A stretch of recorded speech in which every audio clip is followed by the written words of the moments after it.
Halo teman-teman, perkenalkan saya Ivy dan saya udah ganti Gordon ya. Karena saya selalu ganti tempat tinggal, sekarang saya lagi terus ke Malaysia jadi beda-beda ya. Jadi saya biasanya bikin video di dalam kamar hotel. Kok dua katil sih? Soalnya bukan sama pacaran dong, sama ayah saya, jadi pakai dua katil gitu. Nah, saya hari ini mau menceritakan pengalaman saya dengan mahasiswa Tiongkok di Jogja gitu.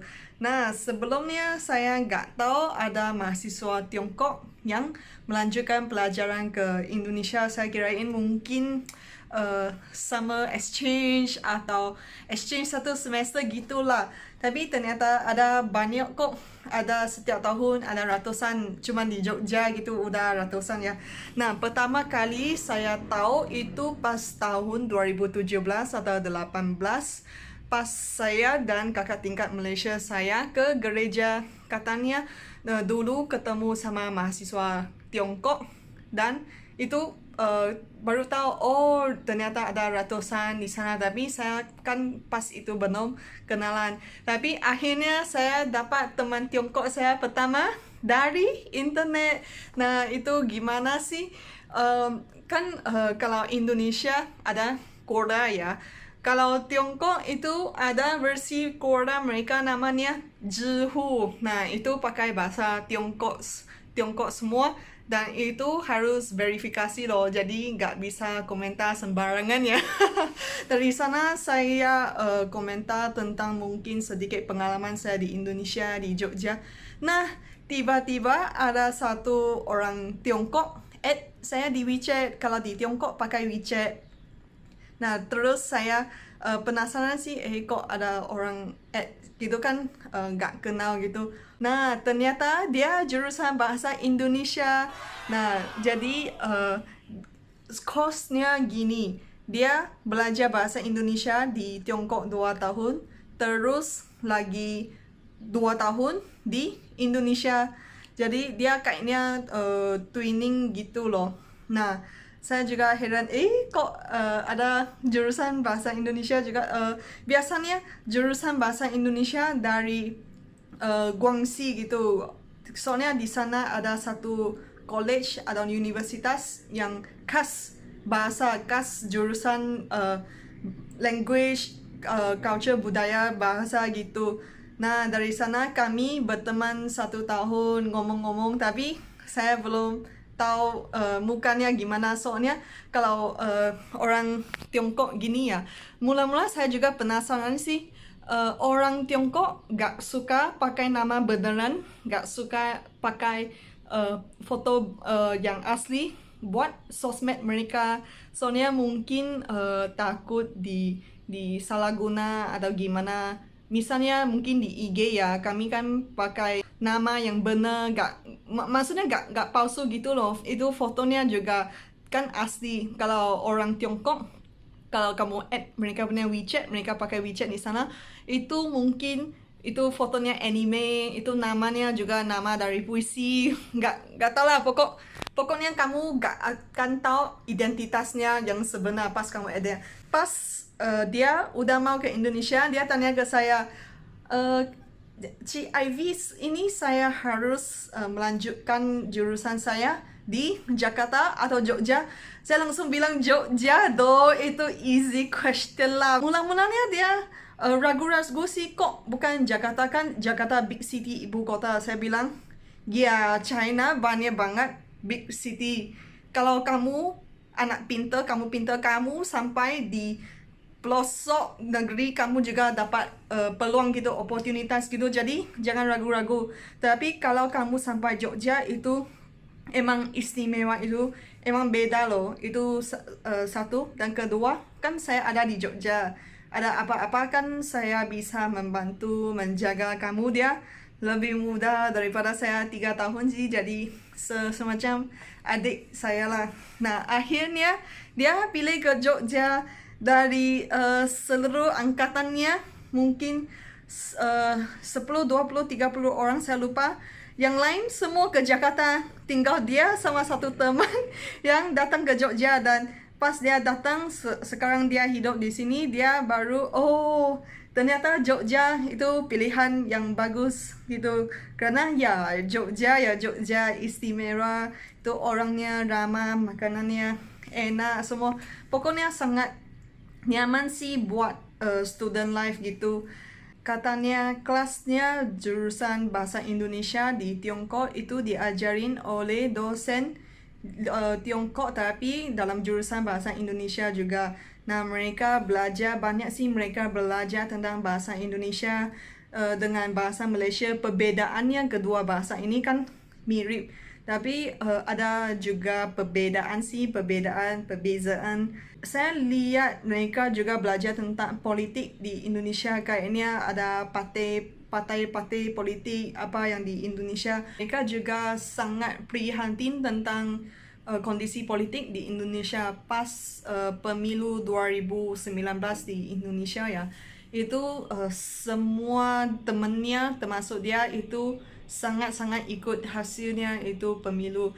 Ya setiap hari saya nggak usah buka Google sih untuk baca itu perkembangannya gimana. Itu saya siap tunggu WeChat dari dia untuk melaporkan ke saya karena dia sangat-sangat interested, sangat-sangat tertarik dengan Indonesia gitu ya. Nah, jadi mula-mula mereka kan nggak tahu bahasa Indonesia karena bahasa Indonesia itu sangat-sangat berbeda dengan bahasa Tionghoa. Nah, mereka belajar pelan-pelan belajar cara menterjemahkan. Kadang-kadang dia nggak tahu menterjemahkan, dia tanya ke saya karena saya kan tahu bahasa Malaysia dan itu tata bahasa Malaysia saya emang okay sih. Saya hasil keputusan ujian nasional saya A+. Jadi tata bahasa saya emang okay. Jadi saya ajarin dia, saya benerin dia. Tapi mungkin bahasa Indonesia beda ya tata bahasanya. Jadi saya harus minta dia kamu cek ulang. Nah, yang paling menarik ini Lita Cadel. Kalau orang Tionghoa hanya satu perkataan dalam mula dengan RI gitu, yang lain rang atau gimana. Jadi susah mau bilang R. Nah, saya bisa, tiba-tiba bisa. Jadi saya baru bisa bilang R gini mungkin 3-4 bulan yang lalu. Ya, selepas 6 tahun di Indonesia saya lidah cadel terus. Nah, katanya dosen dia di Tiongkok bilang kalau kalian belajar bahasa Indonesia, semua harus hilangin lidah cadelnya. Jadi itu kebanyakan mereka nggak bisa, tetapi dia 1 bulan mungkin latih R. Jadi lama-lama bisa. Mula-mula saya heran sih, saya kirain mungkin ini ciri-ciri yang dilahirkan nggak bisa dipelajari.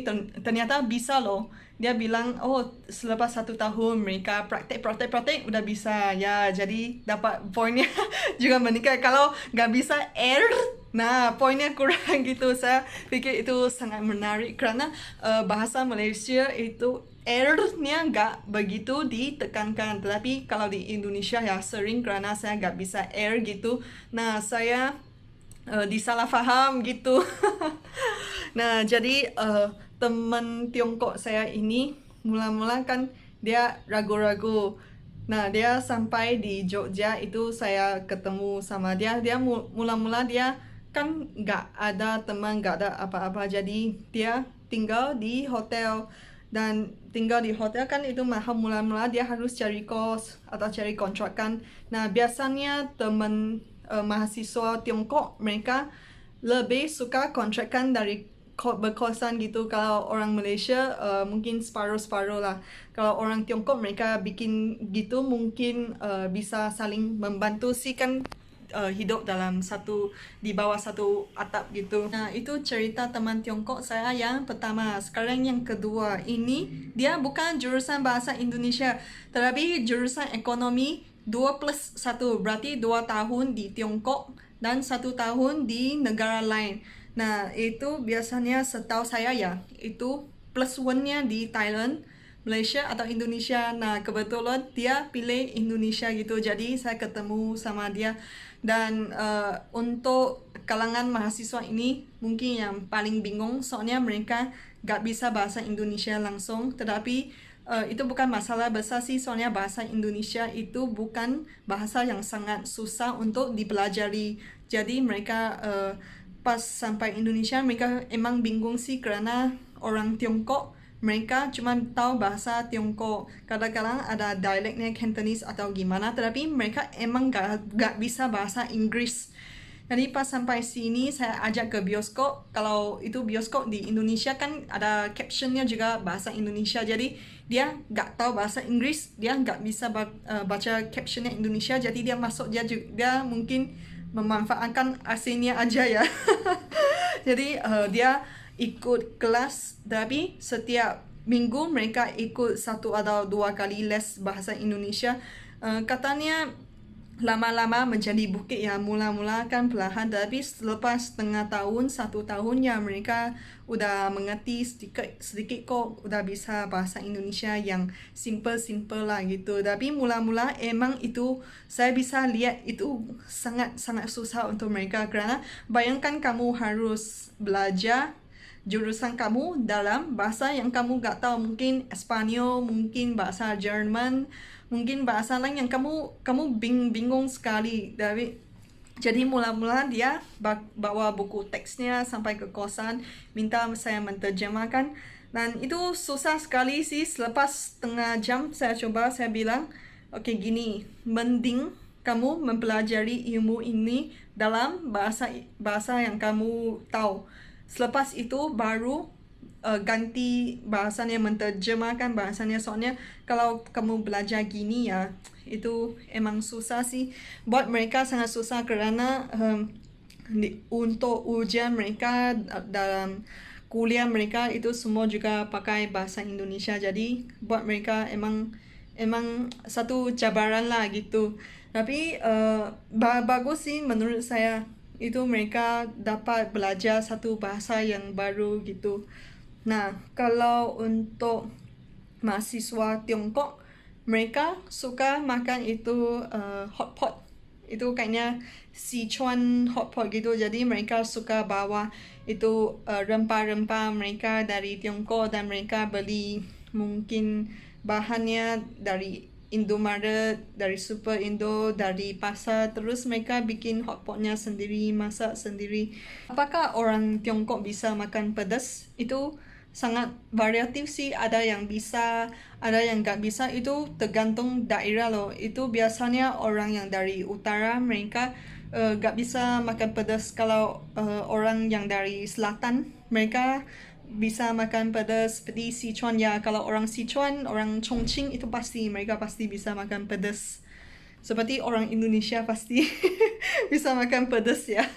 Soal asimilisasi mahasiswa Tiongkok, karena bahasa mereka belum lancar, saya merasa itu, saya bisa lihat sih itu merupakan satu masalah untuk mereka. Kadang-kadang teman Tiongkok saya, dia bilang dia di Jogja sangat sepi, nggak ada teman. Saya bilang, kamu berteman dengan orang Indonesia aja, itu kan ada teman makan malam juga, ada teman ke warung, biar gak sendirian gitu kan, kasihan. Tapi mungkin bahasanya belum lancar, jadi dia susah gitu. Teman saya bilang dia juga ada teman yang berpacaran dengan orang Indonesia ya. Saya mendapati bahwa orang Indonesia suka pacaran dengan orang asing sih, suka pacaran dengan orang bule sih. Itu kayaknya membawa muka kepala kampung ya. Bikin kampung baga. Soalnya gini, dulu saya main ke Prambanan, terus pas saya pulang ke kota, kan dari arah pulang ke kota ada banyak es dawet. Pas itu saya nggak tahu itu es dawet itu apa sih. Terus saya ada banyak sekali es dawet, dan saya pikir saya harus coba, dan saya cuman berhenti, ya udah turun cobain ini es dawet. Nah, di sana ada satu ini masnya, dia ajak ngobrol gitu. Oh, kamu dari mana, apa jurusan apa, yang biasalah, apakah kamu jomblo, kamu bisa masak, kenapa rambut kamu pendek ya. Yang itu typical question lah. Nah, sampai itu saya teman baru gitu kan, terus dia minta nomor WA gitu. Ya udah saya kasih, saya pikir itu nggak apa sih, nggak modus sih. Nah, selepas saya kasih nomor WA-nya, selepas 2 kali chatting di WA, dia langsung meluahkan perasaan cintanya kepada saya, dan saya itu kaget banget. Dan saya bilang, nggak bisa lah kan, dia satu pak umur 30-an dan pas itu saya umur 22 kan. Saya kan ke Jogja itu belajar, bukan berpacaran, bukan sih. Saya ke Jogja juga pacaran sih, cuman itu bukan dia yang saya mau. Jadi saya bilang, mohon maaf ya, mungkin kita lebih sesuai sebagai teman gitu. Nah, selepas 1 bulan dia datang, dia chatting lagi, dan saya gak pikir banyak kan, saya sudah menolak dia. Ngomong, dia bilang dia ada 2 anak cewek dan dia udah cerai. Nah, saya pikir, waduh, bukan saya gimana sih, tapi dia punya 2 anak, dan itu anaknya sudah 9 tahun, dan pas itu saya umur 22 tahun. Gimana sih kamu mau, gimana ya, kamu mau gompau tapi kamu gak kasih info selengkapnya. Dan itu bikin saya lagi takut sih, soalnya selepas dia bilang ke saya gitu, dia kasih tahu perasaannya kepada saya lagi. Ya udah, saya blokir aja. Tapi selepas itu bikin saya sangat takut kalau ada cowok minta saya nomor WA, minta kontak saya. Biasanya saya nggak bagi. Saya merasa sangat kaget sih, soalnya saya ada trauma gitu. Jadi mohon maaf ya. Jadi kalau mau kenalan sama saya, itu cukup follow IG saya aja ya. Ya, mungkin sampai sini, kita akan lanjut ceritanya lain hari. Terima kasih, sampai jumpa lagi. Kalau suka video kayak gini yang tentang mahasiswa Malaysia, bahas tentang Indonesia, dan juga tentang vlog saya, perharian saya gitu, nah bisa subscribe, ada banyak lagi konten yang menarik seperti ini. Oke, bye-bye. Oke, selesai. Oke, mandi. Mau lihat kamar mandi? Gak usah. Nah, lihat. Nah, udah puas kan? Oke, mau ikut mandi. Mau ikut. Oke.